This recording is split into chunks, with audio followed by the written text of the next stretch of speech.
We've got three people here who were great friends, and I was lucky enough to know Jerry Seltzer, a force of nature on earth, who passed in July at 87. And we've got Hal Silen, a longtime business partner. Peanuts is here. Peanuts Carol Meyer. And so how did you get the name Peanuts? You can just talk. You just talk into that thing, and it's amazing. Because I was short. Okay. And small. That's pretty good. And you elbowed the crap out of people, right? When I had the chance. When she had the chance. And longtime track announcer, Donald Drewry. So, Donald, thank you for being here. How did Jerry get involved in roller derby? Because he was such a cultured person. Hal, what do you say? How did he get involved? In 1935, Jerry's father, Leo Seltzer, had the lease on. Keep that one like right here, like you're going to hit Charlie O'Connell right in the head. Okay. Number 40. Yeah.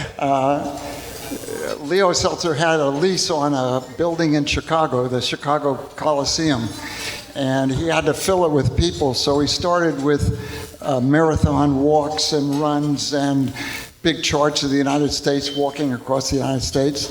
And one day he thought of and made up the game of roller derby. And that's how it started. And Jerry brought it to the Bay Area in 1960 and started the Bay Bombers here at that time. So, Donald, what was Jerry's biggest contribution to the sport of roller derby? And at the end, I'd also like you to talk about why roller derby should come back. There's so much crap TV. Roller derby could be a big hit. Jerry's biggest contribution was doing what people said he couldn't do. His first season, KTVU was the television, and he was doing his live television game out of the training school at 86th Avenue. It held like 400 people. And then the following year in 1962, he went to Kezar Pavilion, where he stayed until we closed out in 1973. And he kept growing and growing, and people said, yeah, but it's roller derby. It's not going to do anything. And even sports writers here in the Bay Area said, Jerry, you're getting your head ahead of yourself. You have to remember, we skated 6 nights a week. And as a business promotion, he called it the Bay Bombers, not the San Francisco Bay Bombers or Oakland. It encompassed the entire Bay Area, so everybody was a part of it. And he would play San Francisco on Sunday, live television, San Jose on Monday, be off on Tuesday, Wednesday we'd be in Stockton or Lodi. And you guys were televised all over the country. And right? we went all over. And Saturday nights we were at the Oakland Auditorium. They didn't have the Coliseum yet. Eventually, when they built the Coliseum in November of '66, when they opened up the arena, the stadium had opened in '65 for the A's. We were the second event in there, and we sold out. And within a few years, he said, I'm going to do something spectacular with this, and he did. In 1965, we played in Kaminsky Park to about 14,000 people. In 1970, he played at the Oakland Coliseum Stadium on the 4th of July, and we were blocked by the fire marshal, and if you ever see pictures of it, you'll see a straight line on both sides. But we had over 35,000, almost 36,000 people there for that game. And then we went back into Chicago in 1972, and in the middle of the week at Kaminsky Park, we had 52,000 people.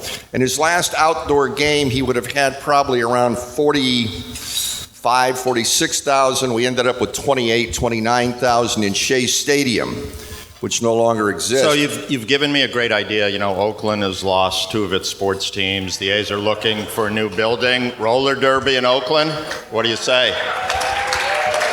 I think I'll go talk to Libby Schaff tomorrow. Peanut, you can come with me, right? What was her name? Tuffy Pursue? Was she a tough roller derby babe? And did you ever knock the crap out of her? Yes, she was, and I was taller than her. You were taller than her. But she was wider than me.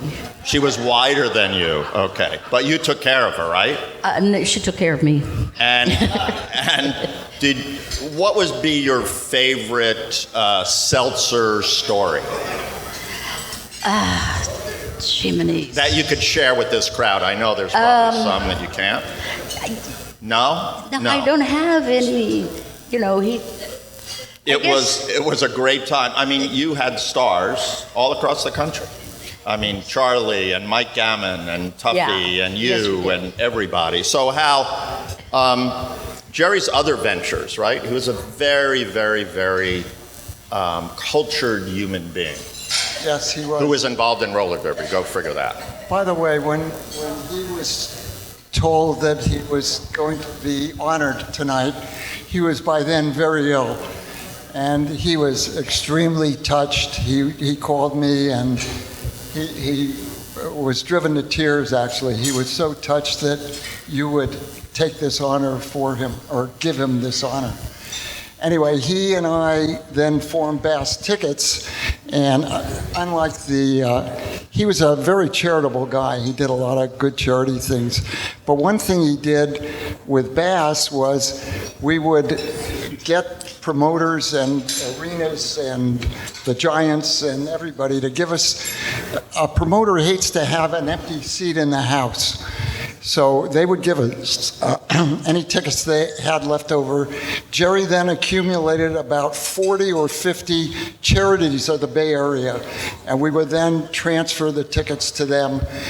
The Bass people would show up and show them to their seats. This was one of his great charitable events. And I know that philanthropy was major for you and Dave Mendelsohn and Jerry, and Pat Gallagher, who's sitting right over there, can talk about the fact that when you were negotiating with both of us for tickets, charity never came up in the conversation. No, that's nor philanthropy. And these are the guys that came up with the slogan convenience fee, right? When you're paying $9.50 for an automatic, ticket that you print, it's a convenience fee. You could have called me. Yeah, I could have called you. So it's time to call off the jam. We're always going to think of Jerry, who is one of the all-time great people, serial entrepreneur, and I'm calling Mindy back to throw an elbow. So thank you, guys. Thank you, Andy. Thank you. Thank you. Let me get a little good picture here.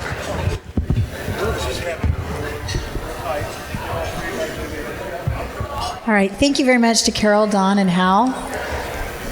There's some great history there.